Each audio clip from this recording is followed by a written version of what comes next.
7. Ketika kehidupan telah berhenti. Fase C. Kelas 5. Semester 2. Capaian pembelajaran. Capaian pembelajaran pada fase C. Elemen akidah adalah sebagai berikut. Memahami beberapa Asmaul Husna, iman kepada hari akhir, kodo dan kodar. Tujuan pembelajaran. Setelah mengikuti proses pembelajaran ini, peserta didik mampu 1. Meyakini adanya hari akhir dengan benar. 2. Menumbuhkan sikap gotong royong dan mawas diri sebagai bentuk keimanan kepada hari akhir dengan benar. 3. Menjelaskan makna iman kepada hari akhir dengan benar. 4. Menceritakan perjalanan peristiwa hari akhir dengan benar. 5. Menjelaskan makna kalimat tarji dengan benar. 6. Menemukan hikmah beriman kepada hari akhir dengan benar. 7. Membuat peta konsep perjalanan di hari akhir secara berkelompok dengan benar. B. Kejadian hari akhir.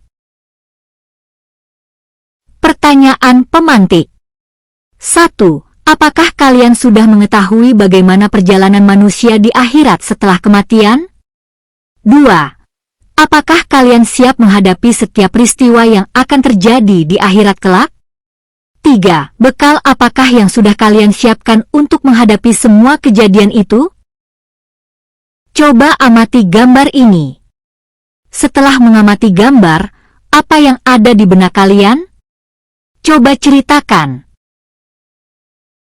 Ketika manusia meninggal dunia, jasadnya akan dikuburkan di dalam tanah. Seluruh harta benda yang telah dikumpulkan tidak akan ikut bersamanya. Bahkan keluarga yang sangat dicintainya pun tidak dapat menemani di dalam kubur. Manusia akan tinggal seorang diri di alam kubur yang disebut juga alam barzah. Di dalam kubur, roh manusia akan didatangi oleh 2 malaikat, yaitu malaikat Munkar dan Nakir. Kedua malaikat tersebut akan mengajukan pertanyaan kepada manusia. Bagi orang yang beriman, pertanyaan itu akan mudah dijawab. Setelah itu, amal salehnya akan datang untuk menerangi dan melapangkan kuburnya. Setelah hari kiamat tiba, roh manusia akan menjalani perjalanan yang panjang. Di akhirat, setiap manusia akan disidangkan untuk mempertanggungjawabkan seluruh perbuatannya selama hidup di dunia. Terdapat beberapa tahapan di akhirat yang harus dilalui manusia sebagai balasan atas amal ibadah yang telah dikerjakannya di dunia. Berikut tahapan-tahapan hari akhir. 1. Yaumul Ba'as. Yaumul Ba'as berarti hari kebangkitan, yaitu hari dibangkitkannya seluruh manusia sejak Nabi Adam alaihissalam hingga manusia terakhir yang hidup di dunia.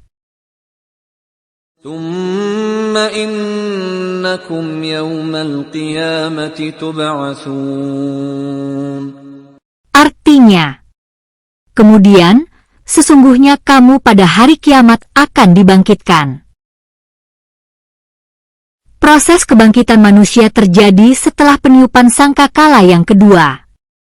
Seluruh manusia akan dihidupkan kembali oleh Allah Subhanahu wa Ta'ala yang Maha Menghidupkan. Rasulullah Shallallahu Alaihi Wasallam merupakan manusia pertama yang dibangkitkan di padang mahsyar dan beliau akan menjadi pemimpin di sana. Setiap manusia akan dibangkitkan sesuai dengan keadaan ketika meninggal dunia. Orang yang beriman dan beramal saleh akan dibangkitkan dalam keadaan yang baik.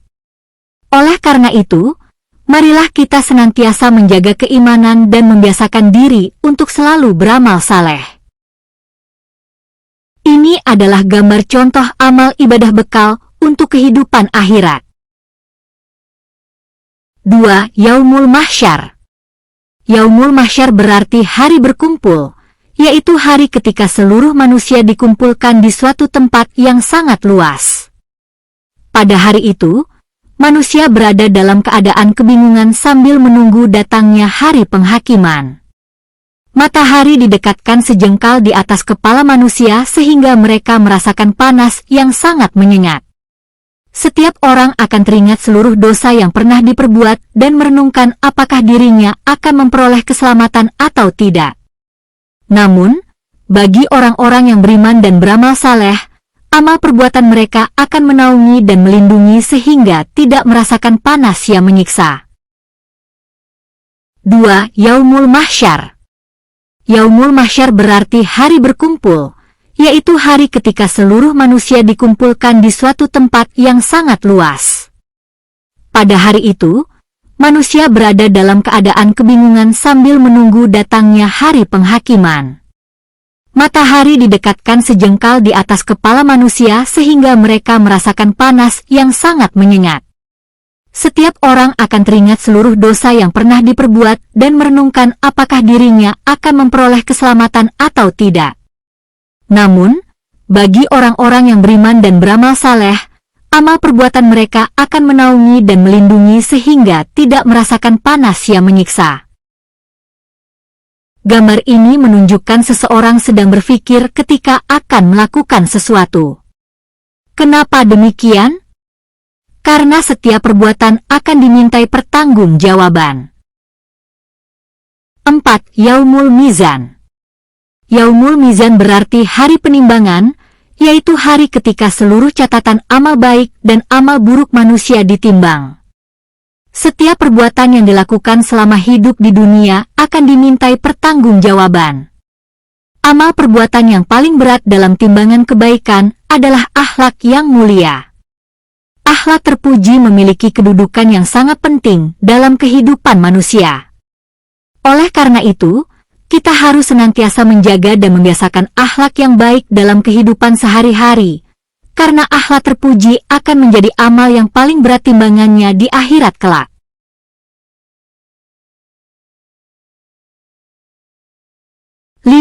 Yaumul Jaza. Yaumul Jaza berarti hari pembalasan, yaitu hari ketika manusia menerima balasan atas segala perbuatannya selama hidup di dunia. Setiap kebaikan akan dibalas dengan kebaikan, sedangkan setiap keburukan akan dibalas dengan siksa dari Allah Subhanahu wa Ta'ala. Orang-orang yang beriman dan senantiasa berbuat baik selama hidup di dunia akan memperoleh balasan berupa surga. Sebaliknya, mereka yang tidak beriman dan melakukan perbuatan buruk atau dosa akan mendapatkan balasan berupa siksa di neraka.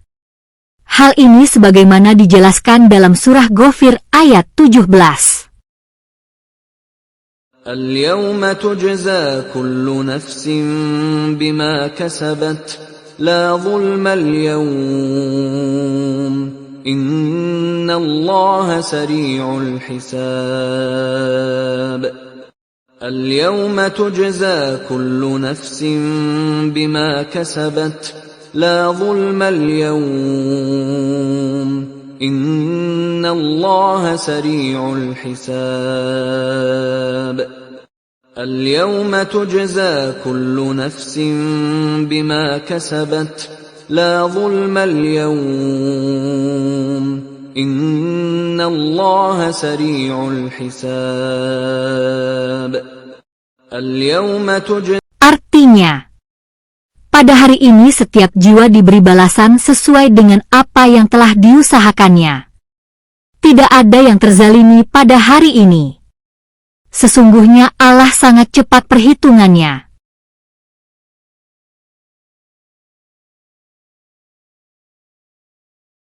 Di akhirat kelak, kita akan bersama dengan orang-orang yang kita cintai. Jika kecintaan kita yang terbesar adalah kepada Rasulullah Shallallahu Alaihi Wasallam, maka insya Allah kita akan dikumpulkan bersama beliau di surga. Apakah kita benar-benar mencintai Rasulullah Shallallahu Alaihi Wasallam? Lalu, apa bukti dari cinta tersebut? Bukti cinta kita kepada Rasulullah Shallallahu Alaihi Wasallam adalah dengan menjalankan sunnah-sunnah beliau dalam kehidupan sehari-hari.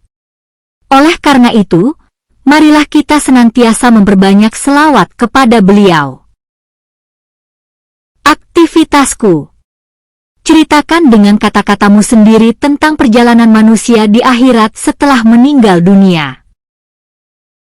Terima kasih.